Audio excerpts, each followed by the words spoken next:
Nature Mantra BP sugar thyroid reversal nature మంత్రతో సాధ్యం. Did not work out. Okay, ఎందుకు అనుకుంటున్నారు? ఎందుకు, ఏంటి రీజన్స్ దానికి? నేను మొత్తం నాకు తెలివి పెట్టలేదని. అంటే పెట్టలేదంటే అర్థం కాదు. అంటే ఇప్పుడు ఫుల్ హార్టెడ్గా పనిచేయటం ఒకటి, క్యాల్కులేటెడ్గా పనిచేయటం ఒకటి, ఓకే, సేఫ్ ప్లేయింగ్ ఒకటి, ఇలా రకరకాలు ఉంటాయి. ఫ్రమ్ ద హార్ట్ పనిచేయటం ఉంటుంది. అవును. ఫ్రమ్ ద హార్ట్ అని అంటే రిస్క్ ఏం పట్టించుకోం, మనసు ఎంత పెట్టి చేసేస్తాం. అప్పుడు కొత్తదనం వస్తుంది. ఇంకోటి ఫుల్ తెలివి పెట్టాలి. ఫుల్ తెలివి, నా పొటెన్షియల్ తెలివి నేను పెట్టలేదు ఓకే అనేది. ఇప్పుడు నేను మొన్న కూడా చెప్పాను, అంటే ఇప్పుడు నువ్వు నేను ఉంది, నువ్వు నేనులో బాగా తెలివైన సీన్స్ ఉంటాయి. ఇప్పుడు బాత్రూంలో ఇతను ఫోన్ ఎరగొట్టేస్తే తీసుకెళ్ళి ఫోన్ని మొత్తం సెట్ చేసి గోడకు అతికిచ్చి బయట ఉన్న లైన్కి తాడేసి లాగి దానికి ఇది చేసి చేస్తాడు, ఫోన్ చేస్తాడు అమ్మాయికి. చేసినాక ఈ ఫోన్ నెంబర్ అమ్మాయికి చెప్పాలి కాబట్టి లెక్చరర్ బోర్డు మీద 0.22% ఇంట్రెస్ట్ రేట్తో అని చెప్తాడు. అటువంటి ఒక్క బిట్ కూడా లేదు దీంట్లో. మొత్తం చూసినాక సినిమా ఇదైనాక నేను ఆలోచిస్తే నేను తీయాల్సిన సినిమానా కాదా, అసలు ఎందుకు చేశాను, ఎలా అయింది అనేది ఫస్ట్ నేను 2-3 ఇంటర్వ్యూల్లో చెప్పా. అందరూ మా వాళ్ళందరూ కొత్తగా ఉందంటున్నారు, నాకేమో జయం లాగా ఉంది. అలా ఉన్నప్పుడు నేను తీయకూడదు. వాళ్ళు చెప్పారు వీళ్ళు చెప్పారని తీసి దాన్ని జస్టిఫై చేసుకోవడం కూడా కరెక్ట్ కాదు. నేను తీయకూడదు, నేను చేసిన తప్పు ఫస్ట్. సెకండ్ తప్పు ఏంటి, తెలివి వాడలేదు. ఎందుకు వాడలేదు అంటే ఎక్కడో బద్ధకం వచ్చేసింది. ఇప్పుడు ఇండియాలో ఉండే జనాభా అందరిలో శారీరక బద్ధకం ఉండేది ఒక 60% శారీరక బద్ధకం ఉంటుంది, 40% మంది యాక్టివ్గా ఉంటారు. ప్రపంచంలోనే ఏంటి అని అంటే మానసిక బద్ధకం ఉంటుంది, తెలివి ఉంటుంది, వాడరు, ఫుల్ అలర్ట్గా వాడరు. 90% మంది వాడరు, అసలు 10% మందే వాడతారు. దాంట్లో లాజిక్ ఉండేవాళ్ళు 2% మంది. ప్రపంచం ముందుకెళ్ళేది ఆ 2% మంది వల్ల. నేను ఆ 2%లో ఉంటాను ట్రై చేయాలి, లేదా కనీసం 10%లో ఉంటాను ట్రై చేయాలి. నేను 90%లోకి వచ్చేసాను, వాడక లేక కాదు, నాదే తప్పు. అవును, మరి ఈ ఎక్స్పీరియన్స్ మీరు గతంలో కూడా చూసుంటారుగా. అవునన్నా కాదన్న ప్రతిదీ అక్కడ నుంచే ఫ్లాప్స్ వస్తున్నాయి మీకు. మరి ఫ్లాప్స్ వచ్చినాయి. ఇప్పుడు అవునన్నా కాదన్నా మోస్ట్లీ నైస్ ఫిల్మ్ అది. అదని కాదు, ధైర్యం కావచ్చు, ఇంకోటి అప్పటి నుంచి ఎందుకు రిలీజ్ కాలేదు? ఇప్పుడు ఈ సినిమా గురించి చెప్తున్నారు మీరు. అంటే ఇప్పుడు అలర్ట్ అయ్యా, టైం రావాలిగా దేనికైనా. మధ్యలో చేసిన మిస్టేక్స్ అవన్నీ ఏదో చేసేసాను, అప్పుడు అంత క్లారిటీ లేదు. ఓకే, నేను ఏదేదో ఎక్కడో ఉన్నాయి అసలు. మీరు ఒక స్టేట్మెంట్ కూడా ఇచ్చారు స్టేజ్ మీద. ఏంటి, నేను ఇంతకుముందు సినిమాలలో నా యాటిట్యూడ్ని మార్చుకున్నాను చాలా, అందువల్ల నా సినిమాలు స్లో అయిపోయాయి. ఇప్పుడు నా యాటిట్యూడ్ వాళ్ళని ఎవరిని పట్టించుకోవట్లేదు, పక్క వాళ్ళని, చుట్టుపక్కల వాళ్ళని. ఇప్పుడు నేను నా స్టైల్లో వచ్చాను, ఫుల్ రాలా. అది సినిమాల మీద ఇప్పుడు కనబడుద్ది, హోరాహోరీ మీద అన్నట్టుగా స్టేట్మెంట్ ఇచ్చారు. హోరాహోరీలో కనపడుతుంది. దానిలో ఇంతకుముందు సినిమాలో మనం డల్ అవటం వల్ల మన యాటిట్యూడ్ వెళ్ళిపోతుంది. ఇప్పుడు అట్టా కాదు, నేను అగ్రెసివ్ అయిపోయాను యాజ్ ఇట్ ఈస్గా అని అన్నా. ఓకే, ఇంకా సరిపోలే, ఇంకా అవ్వాలి. Okay, right. అగ్రెసివ్నెస్ మాటల్లో కాదు, బ్రెయిన్లో కూడా అనేది తర్వాత అర్థమవుతుంది. ఇంకోటి తప్పు ఇప్పుడు ఏమవుతుందంటే అండి, సక్సెస్ లేనప్పుడు, మన చుట్టూ ఎవరు లేనప్పుడు స్టార్టింగ్లో అందరూ మనకు చెప్తుంటారు, మన తప్పులు చెప్తుంటారు. పేరు వచ్చే కొద్దీ మన తప్పులు పట్టే వాళ్ళు తగ్గిపోతారు, పొగిడే వాళ్ళు ఎక్కువైపోతారు. So you will not know అది నిజంగా బాగుందా లేదు, మనని సాటిస్ఫై చేయటం కోసం అంటే ఎక్కువ మంది సాటిస్ఫై చేయటం కోసం ఉంటారు. 100%. ఒకళ్ళిద్దరే మనని తిడతారు, ఆడని కోపం వస్తుంది ఫస్ట్.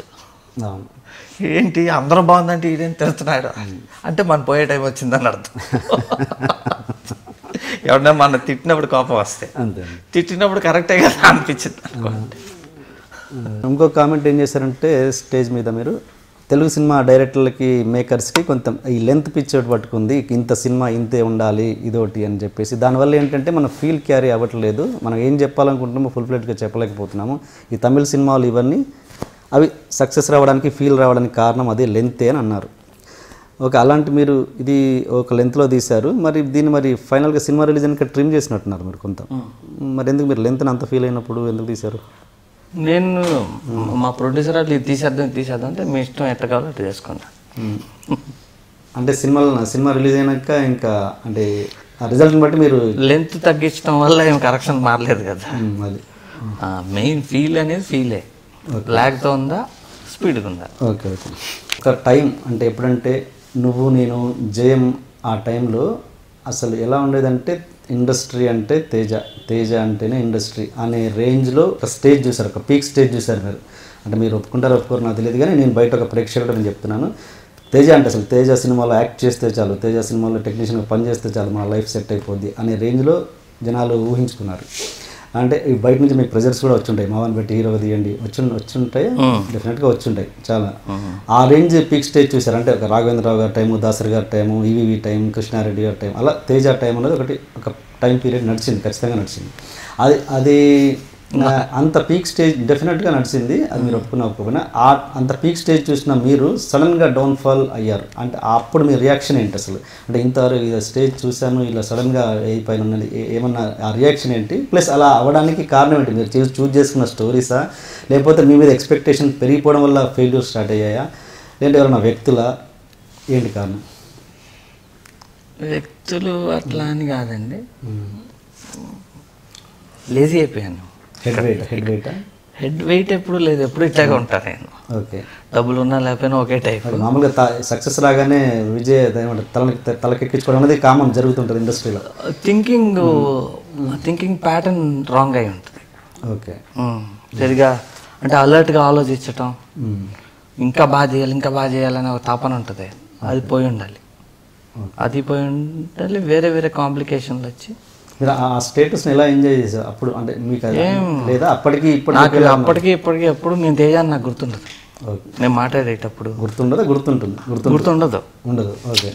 గుర్తుండదు. నేను తేజాని, నేను డైరెక్టర్, నేను ప్రొడ్యూసర్ని, ఇన్ని సినిమాలు తీశాను, నాకు ఇంత ఉంది, ఇంత ఆస్తులు ఉన్నాయి, ఇంత పోయినాయి, ఏముండదు నాకు. What I feel I talk. అందరూ ఏంటంటే తాగినాక ఆన్లో ఉంటారు, నాకు ఎప్పుడు ఆన్లోనే ఉంటుంది. మెయిన్ ఏమైందంటే ఫస్ట్ రాంగ్ స్టెప్ వాజ్ నిజం. ఓకే. ఆ నిజంలో ఏంటి అని అంటే ఒక విధంగా మహేష్ బాబు అయితేనే ఆ క్యారెక్టర్కి న్యాయం.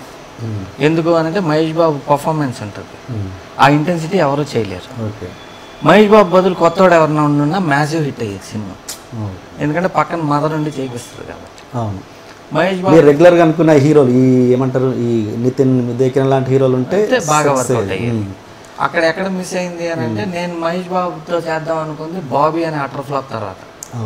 మాది అండర్ ప్రొడక్షన్ ఉన్నప్పుడు ఒక్కడు పెద్ద హిట్ అయింది, సో పెద్ద మాస్ హీరో అయిపోయాడు. వాళ్ళు వచ్చి మదర్ పక్కన చేపించడం ఏంటి అనేది వాళ్ళకి నచ్చల. That was the big blunder. Otherwise నిజం అనేది చాలా మంది దాంట్లో డబ్బుల్ వైజ్ లాస్ కాదు.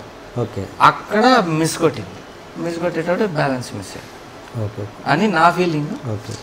ఇంకా పెద్ద పెద్ద ఎక్స్పర్ట్స్ అనలైజ్ చేస్తారు కదా, తేజ ఇక్కడ దీనివల్ల పోయాడని. And for more videos, please subscribe to iDream. Please subscribe to iDream. Please subscribe iDream. And please subscribe to iDream. For more videos, subscribe to iDream. please like, share and subscribe to the channel. Congratulations, iDream. Subscribe to iDream. Subscribe to iDream. So subscribe to iDream Media.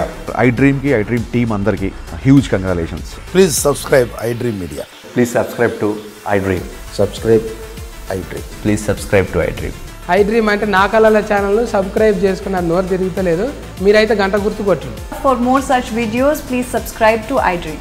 Subscribe to iDream. Please subscribe to iDream. Please subscribe iDream Media. Please do subscribe to iDream. Please subscribe to iDream Media. For best entertainment and information, please subscribe iDream. And don't forget to subscribe to iDream.